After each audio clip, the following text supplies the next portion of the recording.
আজকে বাবা ছেলে খাবে বিরিয়ানি, বিরিয়ানির জন্য আবদার করছিল, তাই মুরগির মাংস দিয়ে আজকে বিরিয়ানি রান্না করব, কারণ গরুর মাংস নেই। আর আরবি তো গরুর মাংস বেশি খেতে পারে না, কারণ গরুর মাংসটা একটু শক্ত হয়, তো মুরগির মাংস একটু নরম, তাই আরবি খেতে পারে।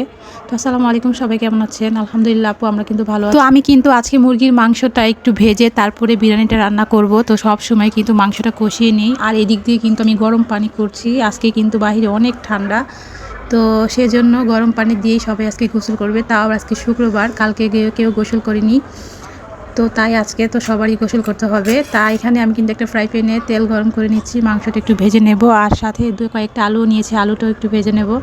আর আলুটা সবসময় ভেজে নিই, আর বিরিয়ানিতে আলু ছাড়া তো বিরিয়ানি মজাই লাগে না, তো তাই আলু দেবো। আলু খেতে আমার অনেক ভালো লাগে, তাও আবার নতুন আলু। তো এখানে মুরগির মাংসটা একটু ভেজে নিলে ভালো হয়, কারণ মাংসটা কষাতে গেলে কিন্তু মাংসটা একটু মানে ভেঙে ভেঙে যায়। তাই এখানে আমি মশলা মাখিয়ে রেখেছিলাম আগে থেকে। আর এই যে আলুগুলো এভাবে ছিলেছি, আলু কিন্তু বেশি একটা ছিলা যায় না, আলু ঘরে থাকলেই বাতাসে খোসাগুলো শুকিয়ে যায়, তো আলুগুলো বেশি ভালো করে ছিলা যায়নি। আর নতুন আলু তেমন একটা ছিলতেও হয় না।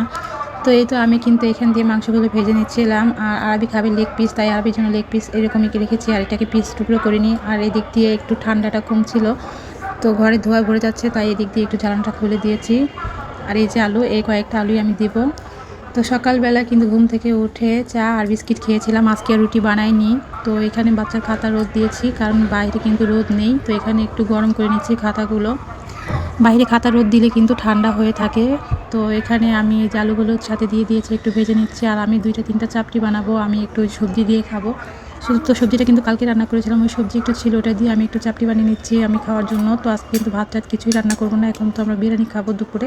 তো চাপটি তো মোটামুটি অনেকেই চিনে, রুটি বেলতে হয় না, চাপটিটা এমনি গুলিয়ে একটু পানি করে তারপরে তাওয়াতে দিলেই চাপটি বানানো যায় তাড়াতাড়ি খাওয়ার জন্য, এটাই সহজ একটা বুদ্ধি। তো এই তো এই দিক দিয়ে আমি বাদাম টাদাম দিয়ে মাংসের জন্য এই যে মশলাটা কষিয়ে নিচ্ছিলাম।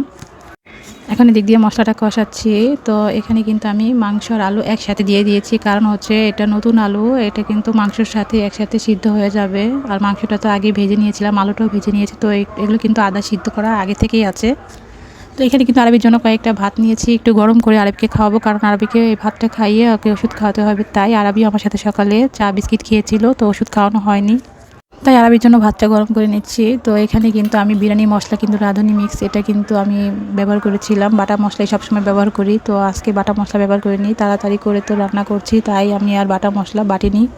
তো প্যাকেট ছিল, প্যাকেটটাই ইউজ করছি। এখান থেকে বাচ্চাকেও গোসল করাতে হবে, মেয়েটাকে গোসল করাবো, মেয়েকে কালকে গোসল করাইনি। তো আরবি বাবাকে বলছিলাম ওর কাপড়টা খুলে দিতে তাড়াতাড়ি, অনেক ঠান্ডা কিন্তু বাইরে।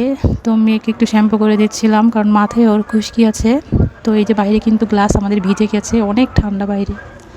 তো এই যে মেয়েকে রেডি করে দিলাম, গোসল টোসল করিয়ে এখনও ঘুমিয়ে যাবে, তো ওকে ঘুম পাড়িয়ে আমি আবার কাজ করব। তো চুলাটা কিন্তু অফ করে এসেছি, আর আমাদের কিন্তু গ্যাসও নেই, গ্যাসটা আজকে অনেক কমে গেছে, কারণ বাইরে অনেক ঠান্ডা, তাই গ্যাসটা কমে গেছে। নাহলে কিন্তু গ্যাস এমনি কিন্তু কমে না, যখন অনেক ঠান্ডা পড়ে তখন আমাদের বাসায় গ্যাস কমে যায়। তো এই যে আমি সালাদ কাটার জন্য কিন্তু সালাদগুলো রেডি করে নিয়েছি। আর পোলাওর চাল কিন্তু আমি বেশি নিইনি, 2 পট মানে আধা কেজি চাউল।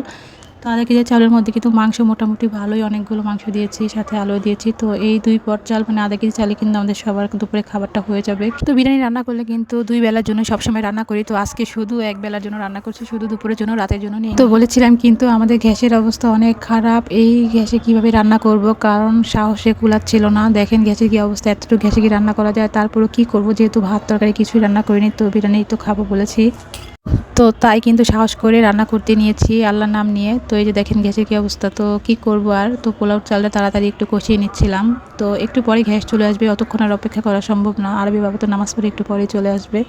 তো পোলাওর সাথে মাংসটা কিন্তু একসাথে দিয়ে দিলাম, কিভাবে তাড়াতাড়ি রান্না করবো এই চিন্তা করছি, গ্যাসের অবস্থা খারাপ। তো যাই হোক, আমার বিরিয়ানিটা কেমন হয়েছে এটা আপনাদেরকে দেখাবো। তো বিরিয়ানি কিন্তু মোটামুটি হয়ে গেছে, আপনাদেরকে দেখাচ্ছি। দেখেন একটু একটু ফুটে নিই, ওই যে চালগুলো একটু কাঁচা কাঁচা আছে, তো আর একটু থাকলে এটা ফুটে যাবে পুরোপুরি। তো বেশি একটা ঝাল কিন্তু বিরিয়ানিতে দেইনি, শুধু 2-1টা কাঁচামরিচ দিয়েছি, কারণ যেহেতু আমার ছেলে খাবে, আরবি কিন্তু ঝাল খেতে পারে না, তাই কিন্তু আমি কম ঝাল দিয়েছি। তো বিরিয়ানিতে কম ঝাল হলে সমস্যা হয় না, খাওয়া যায়। তো খিচুড়ি রান্না করলে কিন্তু ঝাল একটু বেশি দিতে হয়, আর ঝাল না হলে খিচুড়ি মজা হয় না। তো আরবি বাবা কিন্তু চলে এসেছে, আরবির বাবা চলে এসেছে নামাজ পড়ে মসজিদ থেকে। এখন সবাই একসাথে খাবো, অপেক্ষা করছিলাম আরবি বাবার জন্য। একটা ক্যালেন্ডার নিয়ে আসছে, তো নতুন বছরের ক্যালেন্ডার কিন্তু আমাদের এখনো আসেনি ঘরে। তো আরবি বাবা এটা মসজিদে গিয়েছিল, হয়তো ওখানে দিয়েছে, যাক ভালো হয়েছে। মেয়ে ঘুম থেকে উঠে গেছে, ওই তো খাওয়ার সময় উঠে বসে থাকে, আর কোনো কাজ নেই। তো এই তো সবাই কিন্তু একসাথে বিরিয়ানি খেতে বসে গেছি। এই তো আরিফি বাবা একটু আলু খেয়ে টেস্ট করছে। তো এই তো বিরিয়ানি কে কে খাবেন সবাই চলে আসেন, একসাথে খাবো। আরবি বন্ধুদেরকে দাওয়াত দিয়ে দাও। আরবি বন্ধুদেরকে বলে দাও, বন্ধুরা তোমরা বিরিয়ানি খেতে চাও তাহলে আমাদের বাড়িতে চলে আসো। বন্ধুরা সবাইকে দাওয়াত দিলাম আমরা। বিরিয়ানি খেতে এক্ষুনি চলে আসো। এখনই আসো। অনেক বিরিয়ানি আছে কিন্তু সবার হয়ে যাবে, বরকত দিয়েছে অবশ্য। তো আল্লাহ হাফেজ, সবাই ভালো থাকবেন।